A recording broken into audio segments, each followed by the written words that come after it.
औज़ुबिल्लाहिमिनश्शैतानिर्रजीम बिस्मिल्लाहिर्रहमानिर्रहीम अस्सलाम वालेकुम। जैसा कि आजकल हम लोग ये खबरें सुन रहे हैं कि पीपीएससी अभी दिसंबर में या फिर नेक्स्ट ईयर के स्टार्ट में जो है दोबारा से लेक्चरशिप की वैकेंसीज अनाउंस करेगा। तो इस सिलसिले में आप में से काफ़ी लोगों को मुझे मैसेजेस आए कि हमें सिलेबस के बारे में बताया जाए या हमें जो सब्जेक्ट्स हैं वो कहाँ-कहाँ से पढ़ने चाहिए, किन बुक्स से उनकी तैयारी करनी चाहिए। लिहाजा उस चीज़ को मद्देनज़र रखते हुए ये वीडियो मैं बना रहा हूँ। अब डिफरेंट कोर्सेज का मैं आपको वन बाय वन यहाँ पर बताऊंगा कि कौन सी बुक से आपको पढ़ना चाहिए और जो है कितने कितने चैप्टर अगर आप उसके पढ़ लें तो आप जो है कामयाबी हासिल कर सकते हैं। शुरू करते हैं। सबसे पहले हम डिस्कस करते हैं टोपोलॉजी। टोपोलॉजी के लिए दो बुक्स हैं हमारे पास। जो फर्स्ट है वो डॉक्टर अब्दुल मजीद की बुक है, पाकिस्तानी राइटर है। बहुत अच्छी बुक इन्होंने लिखी है। इसमें अगर आपने टोपोलॉजी का सेक्शन पढ़ना है तो आपको चैप्टर 7, 8, 9, 10 इसको बहुत अच्छे से देख लेना है। सारी एग्जांपल्स और एक्सरसाइजेस भी आपने पढ़ लेनी है।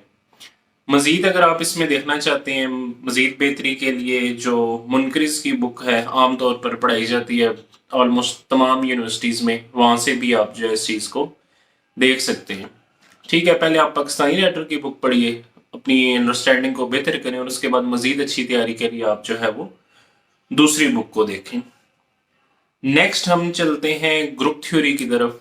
अब ग्रुप थ्योरी में भी सेम जो है टीचर डॉक्टर अब्दुल मजीद, इन्होंने एक बुक लिखी है थ्योरी ऑफ ग्रुप्स के नाम से। बहुत ही ज़्यादा अच्छी बुक है। आप अगर इसी को पढ़ लें तो it is more than enough. आपको किसी फॉरेन राइटर की बुक की पढ़ने की ज़रूरत नहीं पड़ने वाली। अब जो डॉक्टर अब्दुल मजीद की बुक है, जो स्टार्ट के फर्स्ट 3 चैप्टर्स हैं उनमें सेट थ्योरी और इससे रिलेटेड चीज़ें डिस्कस की गई हैं। स्पेसिफिकली अगर आप ग्रुप थ्योरीज में देखना चाहें तो चैप्टर नंबर 4 और उससे ऑनवर्ड्स के जो चैप्टर हैं वो ग्रुप थ्योरी के चैप्टर्स हैं। बहुत अच्छी बुक लिखी गई है। बस एग्जाम्पल्स का थोड़ा ये इशू इसमें आ सकता है कि जो टॉपिक्स आगे चैप्टर में जाकर डिस्कस किए गए हैं उनकी एग्जाम्पल जो है पहले भी कोट की गई हैं, तो इस चीज़ से आपने परेशान नहीं होना। वन बाय वन आप इसको तरतीब से पढ़ें तो आपकी बहुत अच्छी अंडरस्टैंडिंग हो सकती है। अगर आप फॉरेन राइटर की बुक देखना चाहती हैं तो उसमें जेबी फेराले की बुक है अलजबरा की, उसमें आप जो है वहाँ से भी ये चीज़ें देख सकती हैं मजीद अपनी बेहतर तैयारी के लिए। नेक्स्ट हम चलते हैं मीट्रिक स्पेसिस की तरफ। अब जो मीट्रिक स्पेसिस का सेक्शन है टोपोलॉजी की जो बुक थी उसी के अंदर ये सेक्शन उसमें भी मौजूद है। डॉक्टर अब्दुल मजीद की जो बुक है मीट्रिक स्पेसिस के लिए, आपने इसमें चैप्टर नंबर 4, चैप्टर नंबर 5 और चैप्टर नंबर 6 पढ़ लेना है। नेक्स्ट है हमारे पास फंक्शनल एनालिसिस। अब जो एक ही बुक है इसमें आपको 3 चीजें मिल रही हैं, जिसमें आपने मीट्रिक स्पेसिस भी देखी अब्दुल मजीद साहब की बुक में, टोपोलॉजी भी देखी। बुक का टाइटल है टोपोलॉजी एंड फंक्शनल एनालिसिस। तो फंक्शनल एनालिसिस भी आप यहाँ से पढ़ सकते हैं। इस बुक में जो चैप्टर नंबर 10 और उससे ऑनवर्ड्स चैप्टर है वो फंक्शनल एनालिसिस से रिलेटेड है। इसके अलावा अगर आप देखना चाहते हैं कोई और बुक तो जेडर भट्टी साहब की भी एक बुक है, वो भी देखी जा सकती है। या फिर जो स्टैंडर्ड बुक है हमारे पास क्रेजिक की, आप सब लोगों को पता होगा, आप वहां से भी इसकी जो है प्रिपरेशन कर सकते हैं। एट द एंड में फिर आपको अपने बारे में भी बताऊंगा। मैं सारे सब्जेक्ट्स एक दफा बता लूँ, उसके बाद मैं ये भी डिस्कस करूंगा कि मैंने इनमें से कौन कौन से सब्जेक्ट्स जो हैं वो कहाँ कहाँ से पढ़े थे। मोस्टली वैसे यही चीजें हैं, यही बुक्स हैं जहाँ से मैंने अपनी प्रिपरेशन की थी। नेक्स्ट चलते हैं हम रियल एनालिसिस की तरफ। रियल एनालिसिस की स्टैंडर्ड बुक है, तमाम यूनिवर्सिटी में पढ़ाई जाती है। एक तो वाल्टर रूडन की है और दूसरी जो है वो रॉबर्ट बाल्टन की बुक है। तो रॉबर्ट बाल्टन की जो बुक है बहुत अच्छी बुक है। इसमें आप चैप्टर नंबर 9 तक जो है वो ये स्टडी करें तो आपकी बहुत ज्यादा अच्छी प्रिपरेशन हो जाएगी। नेक्स्ट हम चलते हैं वेक्टर एनालिसिस। वेक्टर एनालिसिस जो है हमारे पास इसमें, ठीक है, जेडर भट्टी साहब की बुक है, बहुत ही अच्छी बुक लिखी गई है। अब इसमें दो चीजें हैं, एक इसमें पुरानी बुक है हमारे पास थोड़ी, और एक जो न्यू बुक है। न्यू बुक जो है वो चैप्टर नंबर, उसमें 4 चैप्टर है, 1 2 3 4। और जो थोड़ी ओल्ड बुक है आपको किसी भी ओल्ड बुक शॉप से मिल जाएगी, उसमें बेसिकली 7 चैप्टर है। तो आप कोशिश करें कि जो ओल्ड बुक है वो वाली परचेज करें, और उसमें अगर आप देखेंगे तो चैप्टर नंबर 6 तक अगर आप कर लेते हैं तो it will be more than enough. अगर आप की मजीद ख्वाहिश है और आपका स्टेमिना इजाजत देता है तो आप बेशक जो है चैप्टर नंबर 7 को भी देख लें। नेक्स्ट हम चलते हैं डिफरेंशियल ज्योमेट्री। डिफरेंशियल ज्योमेट्री का पोर्शन वैसे पेपर में आता तो कम है, मगर चंद एक सवाल होते हैं। इसके लिए हमारे पास एक बुक है elements of differential geometry by Richard S Milman. ठीक है, ऑनलाइन पीडीएफ आपको मिल जाएगा, इसका आप सर्च कर लें और इसमें से जो है आप डिफरेंशियल ज्योमेट्री को देख सकते हैं। नेक्स्ट अब हमारे पास एक और बहुत इंपॉर्टेंट कोर्स है जो कि है कॉम्प्लेक्स एनालिसिस। कॉम्प्लेक्स एनालिसिस के लिए हमारे यहाँ जो मशहूर पाकिस्तानी राइटर की बुक है वो है डॉक्टर मोहम्मद इकबाल की, आप वहां से पढ़ सकते हैं। और जो फॉरेन राइटर की बुक है वो चर्चिल की बुक है। ठीक है, तो इन दोनों में से आप इसको प्रिपेयर कर सकते हैं। नेक्स्ट हम अलजेब्रा के अंदर हमारे पास एक उसका सब टॉपिक समझ लीजिए रिंग्स एंड फील्ड्स आता है। रिंग्स एंड फील्ड्स भी जो आपको मिलेगा फॉरेन राइटर की बुक से देख लें। जेबी फराले की जो बुक है अलजेब्रा की, जो कि मैंने आपको ग्रुप्स के लिए भी रिकमेंड किया, अगर आप जो है फॉरेन राइटर की बुक देखना चाहते हैं तो उसी बुक में आपको मिलेगा रिंग्स एंड फील्ड्स के मुतालिक जो है वो चैप्टर्स मिलेंगे। आप इस चीज को वहां से भी देख सकते हैं।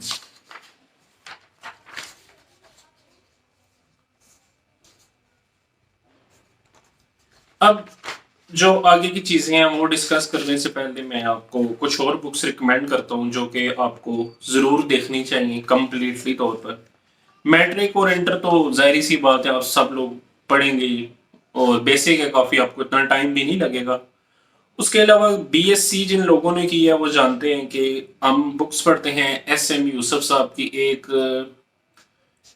I think calculus and analytical geometry और दूसरी है मैथमेटिकल मेथड्स। ये दोनों बुक्स बहुत ज़्यादा इंपॉर्टेंट है अगर आप अपनी तैयारी अच्छे तरीके से करना चाहते हैं। और आप अगर इन दोनों बुक्स को आपने नहीं देखा तो मैं समझता हूँ कि आपकी तैयारी उतनी अच्छी नहीं होगी। अब रीज़न ये है कि इन बुक्स में जो चैप्टर्स हैं ना, ये आपकी किस तरह से हेल्प करते हैं। फॉर एग्जाम्पल हम पहले मेथड की बुक को देखते हैं, मैथमेटिकल मेथड्स की। इसमें जो चैप्टर नंबर 1 है वो है कम्प्लेक्स एनालिसिस। अब जब आप कम्प्लेक्स एनालिसिस की प्रिपरेशन शुरू करें तो आई विल रिकमेंड कि आप सबसे पहले मैथमेटिकल मेथड का जो चैप्टर नंबर 1 है वो आपको कंप्लीट आना चाहिए, अच्छे से उसकी प्रैक्टिस करें। उसके बाद आप जो है वो डॉक्टर मोहम्मद इकबाल की बुक देखें या फिर चर्चिल की बुक देखें, क्योंकि ये बेसिक्स हैं। पहले आप बेसिक करें फिर 1 बाय 1 आप ऊपर की तरफ जाएं। अब मैथमेटिकल मेथड्स, अब मैं पहले इसी बुक को सारा डिस्कस करूंगा। चैप्टर नंबर 2 क्या है? ग्रुप थ्योरी का चैप्टर है। सो आई विल रिकमेंड कि जब आप ग्रुप थ्योरी पढ़ने बैठे तो पहले आप चैप्टर नंबर 2 इस बुक का पढ़ें और इसके बाद फिर आप जो है मजीद जो मैंने आपको बुक बताई है डॉक्टर अब्दुल मजीद की या जेबी फराले की, फिर आप वो बुक स्टार्ट करें।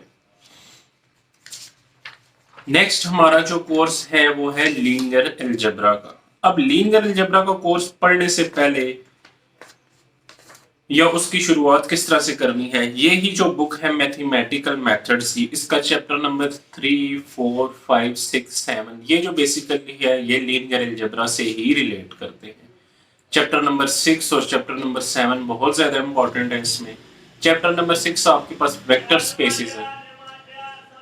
अब जिन लोगों ने भी लीनियर अलजेब्रा पढ़े उन्हें पता है कि हम वेक्टर स्पेसिस को इसमें स्टडी करते हैं। और जो है चैप्टर नंबर 7 जो है वो इनर प्रोडक्ट स्पेसिस है। सो जब आप लीनियर अलजेब्रा पढ़ें तो आई विल रिकमेंड कि आप चैप्टर नंबर 3, 4, 5, 6, 7 मैथमेटिकल मेथड्स का पहले प्रिपेयर करें। और उसके बाद हमारे पास जो लीनियर अलजेब्रा की बुक है जो हमें पढ़ाई की थी या जो मैंने देखी थी वो है स्टीफन समथिंग, इस तरह नेम है, साइट पर ये इसकी इमेज भी आ रही है, आप लोग देख सकते हैं। बहरहाल चैप्टर नंबर 6, 7 मैथमेटिकल मेथड्स के जो है वो आपके लिए बहुत ज्यादा हेल्पफुल होंगे। ये आपने कंप्लीट कर पढ़ने हैं, एक एक वर्ड इसमें पढ़ें, जो एक्सरसाइजेज हैं इनको सॉल्व करें। नहीं होती तो इनकी कीज मिल जाती है ना आपको, कीज से आप इन चीजों को समझ सकते हैं। नेक्स्ट हम चलते हैं डिफरेंशियल इक्वेशन। डिफरेंशियल इक्वेशन का स्टार्ट आपने किस तरह से लेना है? अगेन अब जो मैथमेटिकल मेथड का चैप्टर 9, 10 है, जिन लोगों ने ये बुक पढ़ी उन्हें बहुत अच्छे से पता है वो डिफरेंशियल इक्वेशन से रिलेटेड है। तो डिफरेंशियल इक्वेशन जब आप पढ़ने बैठे, ये ऑर्डिनरी डिफरेंशियल इक्वेशन की बात कर रहा हूं मैं, ओडी जिसको हम आमतौर पर कहते हैं। तो पहले चैप्टर नंबर 9-10 इसका पढ़ें, और उसके बाद फिर एक बुक है काफी फेमस, डॉक्टर नवाजिश की, पाकिस्तानी राइटर है, ये बुक आप देख सकते हैं। नेक्स्ट हम चलते हैं partial differential equation. Partial differential equation के लिए बुक है एमडी रायसिंघानिया, इंडियन राइटर हैं, इनकी बुक बहुत ज्यादा अच्छी लिखी गई है। आई विल से कि अगर कोई बंदा पीडीज में पीएचडी करने जा रहा है तो वो इस बुक को ही पढ़ ले तो इट विल बी इनफ। बहुत बड़ी बुक है, 4 पोर्शंस हैं बेसिकली इसमें। तो इसमें आपने पीडी वाला जो सेक्शन होगा उसके आप चंद चैप्टर्स अगर देख लेंगे 6-7 तो आपकी अच्छी प्रिपरेशन हो सकती है। तो अब 2 चैप्टर्स रह गए हैं मेथड्स की बुक में जो मैंने अभी तक नहीं आपको बताया। एक चैप्टर नंबर 8 है इनफाइनाइट सीरीज का, और एक चैप्टर नंबर 11 है लेप्लास का। तो चैप्टर नंबर 8 आप जब पढ़ेंगे रियल एनालिसिस, तो वो बेसिकली आप देखेंगे वहां पर आपको हेल्प देगा। चैप्टर नंबर 8 में आप सीक्वेंस, सीरीज, उनके कन्वर्जेंस, डाइवर्जेंस और उससे रिलेटेड जो सारे टेस्ट हैं वो आपने डिस्कस करने हैं। लास्ट हम चलते हैं कैलकुलस पर। अब कैलकुलस और रियल एनालिसिस ब्रॉड टर्म में देखा जाए तो एक ही हम कंसिडर करते हैं, मगर मैंने आपको यहाँ पर सेपरेटली बताया है कि रियल एनालिसिस के लिए आपने बुक पढ़नी है आरजी बार्टल की। कैलकुलस का जो सॉल्व करने वाला सेक्शन होता है इसके लिए आपने एस एम यूसुफ की जो बुक है कैलकुलस एंड एनालिटिकल ज्योमेट्री, जो कि बीएससी में हम लोग पढ़ते हैं, इसके चैप्टर नंबर 1 से लेकर चैप्टर नंबर 7 अगर आप प्रिपेयर कर लें तो it will be more than enough. और जो भी चीज आपने पढ़नी है फिर वो कंप्लीट पढ़नी है, कुछ भी छोड़ना नहीं है, कोई एग्जाम्पल नहीं, कोई जो भी चीजें उसमें लिखी गई हैं सारी पढ़नी है, सारी एक्सरसाइज सॉल्व करनी है। ठीक है, इसमें देखा जाए तो पहला चैप्टर आपका लिमिट से रिलेटेड होगा, सेकंड चैप्टर जो है वो डेरिवेटिव से रिलेटेड है, चैप्टर नंबर 3 इसमें बहुत ज्यादा इंपॉर्टेंट है, दैट आई थिंक इसका नाम है इनडिटर्मिनेट फॉर्म्स हैं और जनरल थ्योरम्स हैं, इसमें रोल्स थ्योरम है और कुछ और थ्योरम्स हैं, और फिर जो है इनडिटर्मिनेट फॉर्म्स जो हमारे पास या इनडिटर्मिनेट लिमिट्स आती हैं उनको किस तरह से कैलकुलेट करते हैं, ये बहुत ज्यादा इंपॉर्टेंट है। आप पास्ट पेपर देखेंगे तो आपको इसमें इस तरह के क्वेश्चंस मिलेंगे। तो ये मैंने आपको 1 बाय 1 जो मेन कोर्सेज थे उनके सिलेबस के बारे में बताया, किन बुक से आप पढ़ सकते हैं, ये चीज हमने इसमें डिस्कस की। तो जब आप ये करने बैठेंगे तो ये ठीक ठाक आपका टाइम लेगा। तो इसके अलावा कुछ और कोर्सेज हैं लाइक विस्कस है या फ्लूइड डायनामिक्स है, ये चीज़ें क्योंकि मैंने तो जो है मेरा ज़्यादा प्योर वाले सब्जेक्ट्स थे, ये चीज़ें नहीं पढ़ी।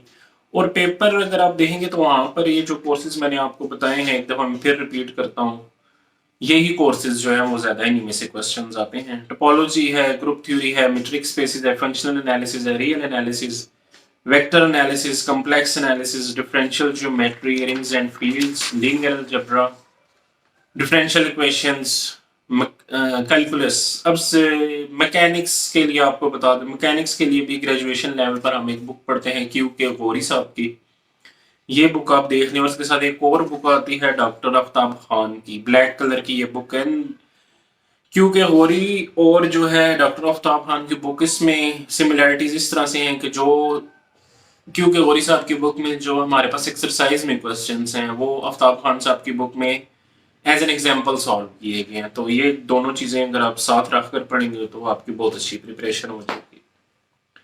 लास्ट में अब एक स्टैटिस्टिक्स का कोर्स है, स्टैटिस्टिक्स के लिए आप देख लें कि आपको कहाँ से तैयारी करनी है, क्योंकि मैंने स्टैटिस्टिक्स की प्रिपरेशन नहीं की थी। आमतौर पर मास्टर्स में 1 या 2 कोर्सेज इससे रिलेटेड पढ़ाए जाते हैं, तो मेरे ख्याल से अगर जो इंटरमीडिएट की स्टैटिस्टिक्स की बुक है उसी को अगर आप देख लें अच्छे से तो इट विल बी इनफ। और अगर आप लोगों का कोई भी क्वेश्चन हुआ तो कमेंट सेक्शन में मुझसे पूछिएगा। बुक्स ये जितनी मैंने आपको बताई हैं इनमें से मैक्सिमम जो है वो आपको पीडीएफ फॉर्म में भी मिल जाएंगी।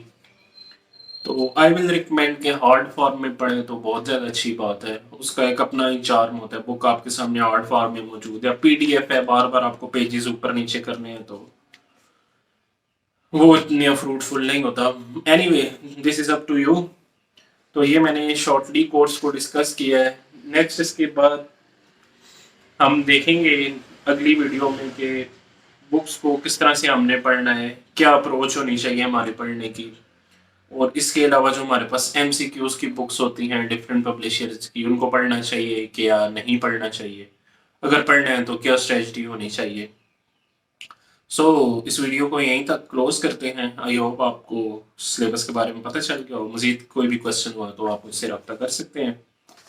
Thank you very much. God bless you. अल्लाह हाफिज़।